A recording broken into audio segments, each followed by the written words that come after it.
हे निद्रिस्ता जागा हो, मेलेल्यातून उठ, म्हणजे ख्रिस्ताचा प्रकाश तुझ्यावर पडेल.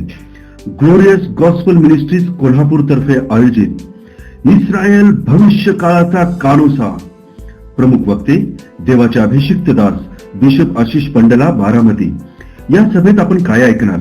यहुदी व इस्रायल यामधील पहिल्या व दुसऱ्या महायुद्धाची कारणे, तिसऱ्या महायुद्धाची कारणे कोणती असणार, तिसऱ्या महायुद्धात कोणते हत्यार वापरण्यात येणार, तिसरे महायुद्ध कोण जिंकणार, तिसरे महायुद्ध प्रथम होणार की येशूचे आगमन होणार, यरुशलेमला इस्रायलची राजधानी का घोषित केली, या सर्वांचे उत्तर आपण पवित्र शास्त्र अर्थात बायबल मधून पाहणार आहोत. तेव्हा चुकू नका. दिनांक 4, 5 व 6 डिसेंबर 2018 रोजी सायंकाळी 6 ते 9. स्थळ आयर्विन मल्टीपर्पज हॉल, गवत मंडी, शाहूपुरी, कोल्हापूर. या आणि आशीर्वादित व्हा.